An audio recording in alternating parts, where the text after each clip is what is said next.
Hi, I'm Tony Wood, and this is Ben Tyner of Tyner Commercial Real Estate Services. And this is our next video in our Business Success series.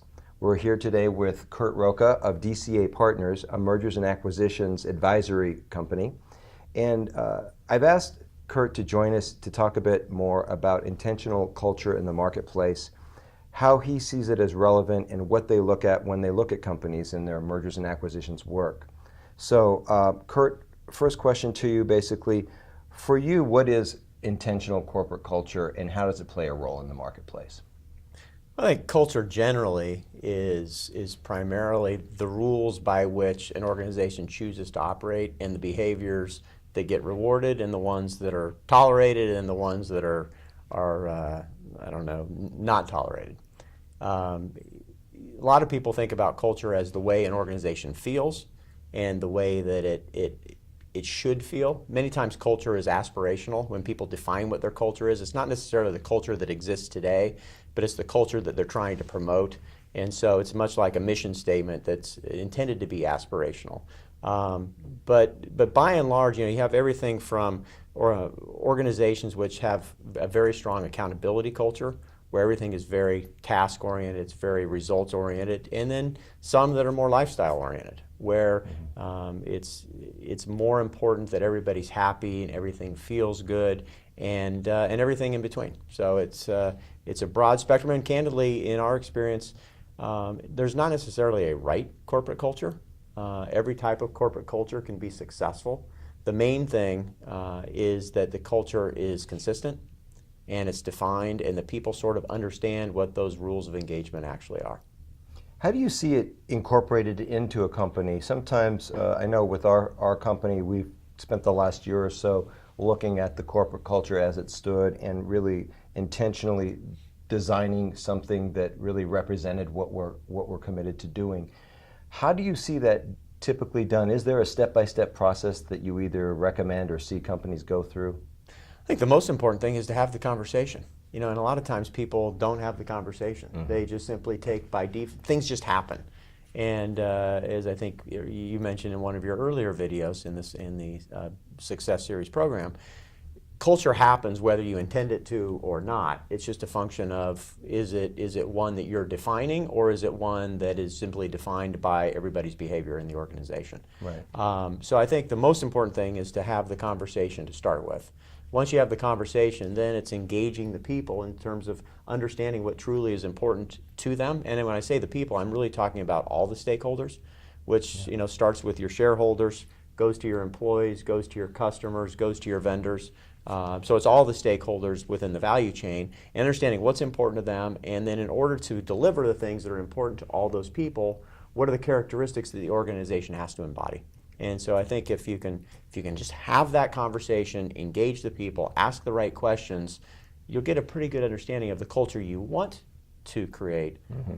The hard part, it's just like any other business strategy, the hard part's not figuring out what you want, it's actually getting it done. Is there like a maintenance role to it? How do you know you're getting it done? You have to walk the walk. I mean, talking the talk's like everything else. Talking the talk is easy. But you can say we want corporate culture to be, we want to embody integrity and trust and caring for our customers and all these incredible things. But if your actions, I used to have a mentor, and one of his great sayings that I will never forget, he says, your actions are so loud I can't hear your words. and I think that's, relative to culture, there is absolutely nothing that will trump your intended culture like counterproductive actions, mm-hmm. especially at the top levels of the organization. But even at lower levels of the organization, if you have activities or behaviors at the lower levels of the organization that are inconsistent with the designed or the defined mm-hmm. culture that you're trying to create, and upper management allows that to continue to happen, that just disenfranchises the entire process. One of the phrases we use a lot around, especially in some of our meetings, is everything matters. And to not step over things that just seem non-consequential. And being in commercial real estate, we were just chatting the other day about how the physicality of culture is represented in so much. If you look at a Starbucks or a Walgreens, or you could go down the list of any successful company, from a McDonald's to whatever, there's a physicality to it to start with, right? Mm-hmm. I mean, from the time you pull up to the time you walk in, that's your first impression. And so the commercial real estate element, in many cases, is an opportunity to not necessarily start your culture, but certainly make sure it reaffirms that. No, absolutely. I mean, the physical plant is one component, and then behavior, standards, everything else plays into it. I wanted to actually take a moment to talk a bit about your firm, DCA Partners, and the advisory company that you have. What's the culture that you've created here, and how does that help not only the people who work for you, but also your clients? Yeah, I think it's consistent with the comment you just made, Tony, in terms of everything matters. We're in similar businesses in a lot of ways. We provide professional services to people who are making very large, important economic decisions that impact most everything in their business. And as a result of that, people come to expect a certain level of not only integrity and trust, and I mean, that's, from my perspective, those are sort of the ante just to get into the game. But they also, expect a very high level of professionalism, attention to detail, creativity, and we just try to make sure that everything we do indicates that level of attention to detail, from being hyper anal about things like emails and how they go out, email signatures and how they represent the firm, the quality of our website, the quality of everything that we do, and making sure that it's consistent with that. So that's sort of the outward facing image and branding, if you will. Internally, I think it is one that's built on a high level of trust, a high level of mutual respect, a high level of collaboration. In building, we're a relatively small organization, not like you, and as a result of that, we've tried to make sure we brought people together that truly congealed and that truly fit with one another. We don't have a lot of overlapping skill sets. What we've tried to do is bring in people that had very much complementary skill sets so that we could leverage that and make sure that we called on people who could add value to any particular circumstance when we could. And so far it's worked well. But I think I would define it as much as anything as high level of trust, high level of collaboration, high level of pride in what we do. And one of the nice things, there are two partners within the firm, and one of the things that's been nice, and we've been partners now for 12 years, and I think a big reason why it's been as successful as it has been, I mean, literally I can't think of us in 12 years getting into a meaningful dispute. And a big reason for that is I think the underlying values are very, very consistent between both of us, and the things that we care about are very consistent, and our skills are very different. And so we can leverage that, but at the core, we know we both want to accomplish the same thing.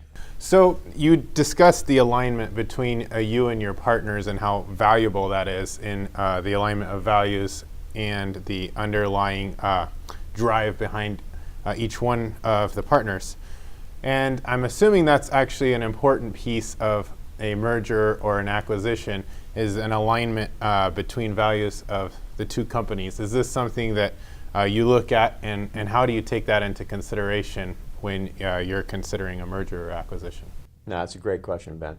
In mergers and acquisitions, I mean, everybody goes in to an acquisition thinking it's going to be successful, and most of the upfront thinking and planning around why the acquisition makes sense is going to be driven based on strategic considerations, entering new markets, expanding the product line, financial synergies, those types of things.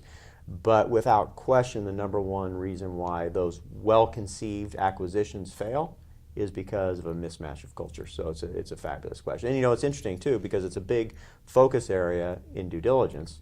And you can just get a sense for a culture of an organization just simply walking through the office. Don't have to talk to a single person. You just see, are people's heads down? Are they engaged? Is everything being done by email? Are people actually walking around talking to each other? Are their cubicles decorated? Are people focused on results? Are they spending their time on productive activities, or are they on Facebook?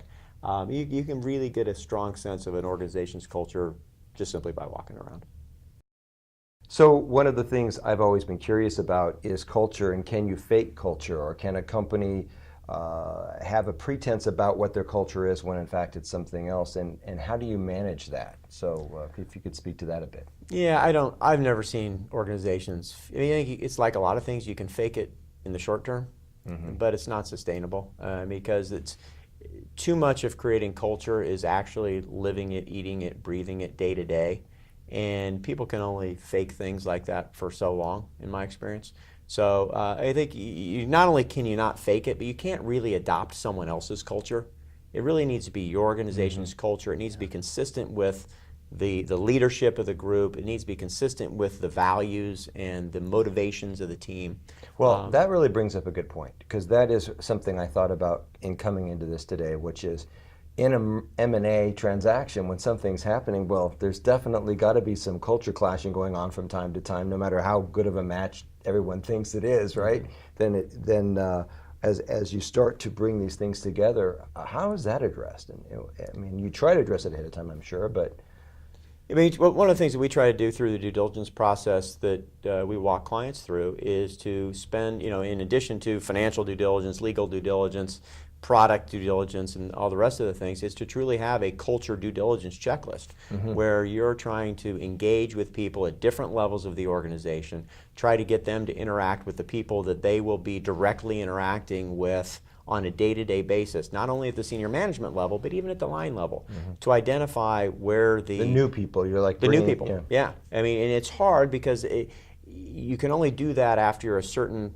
way through the transaction, because in most cases companies want to keep the knowledge related to the fact that they're selling their business limited to a very, very small subset of their senior management team. So you start there and focus on that and try to get people in different circumstances, different situations. You try to get them out socially, try to get them dealing with a difficult situation, try to actually stage some things that are confrontational and just simply see how people behave in a variety of different circumstances. Do you find there's a big difference between, say, a firm that manufactures a product, because that's kind of definitive, like they make ratchets or whatever, as opposed to a services company, which is a lot more humanistic and interacting? Is there a difference or not really?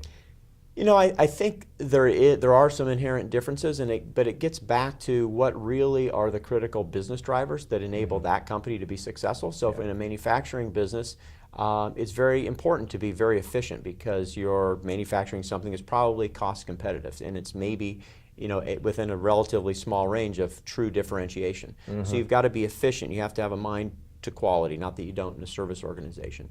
But yes, I think the business drivers are different in different types of businesses, and the culture that's adopted in those different organizations in order to maximize the success of the entire company should be consistent with those business drivers.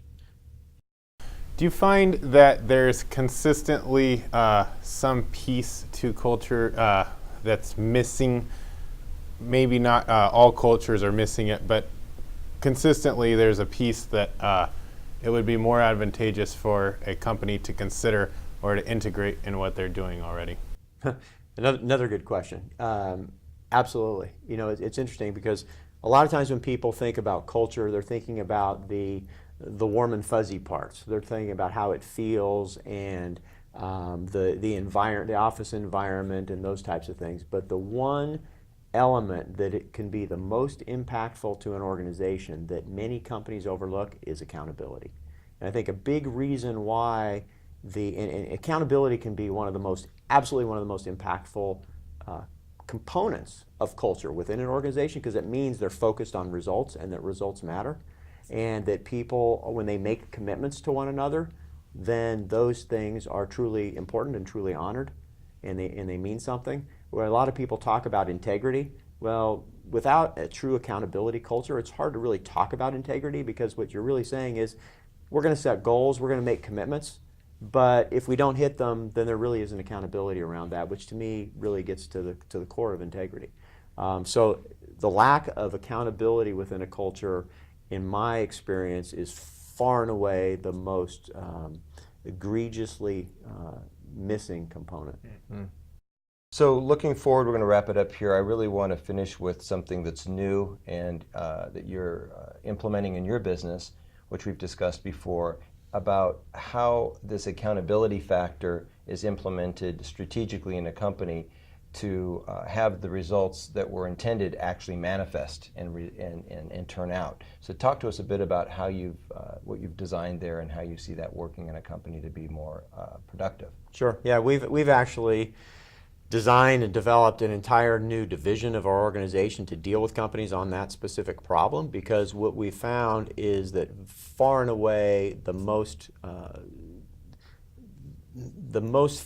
common failings of organizations are not around strategy, but rather executing that strategy. Most organizations, most good companies with good leadership really understand kind of where they want to go. I mean, if you think of strategy, it's primarily where do we compete and how do we win, right? So that's pretty easy to define for most people who really understand their business. But it's getting it done. It's the who, it's the what, it's the when that they oftentimes overlook. And so by working with tons of companies, we have developed a framework called focused execution that helps companies to much more effectively execute the business strategy. One of the things, there's been a lot of research, people like Jim Collins, people like the Franklin Covey Institute have done a lot of research, and what they found is that 70% of well-designed and well-thought-out strategies fail, not because they were ill-conceived, but because they failed in execution. So, and that accountability culture that we were talking about earlier is a huge part of why companies don't execute. Yes. Very good. Well said. Well, thanks again for taking the time today to meet with us. We really appreciate it. I know I learned a lot. I'm sure the people watching will enjoy it, and we hope to do it again sometime. Likewise. Thanks for having me. Thank you. Thanks for watching. We again invite you to visit our website, tynercommercial.com. We've got an entire video library now of not only information on commercial real estate, but the entire business success series.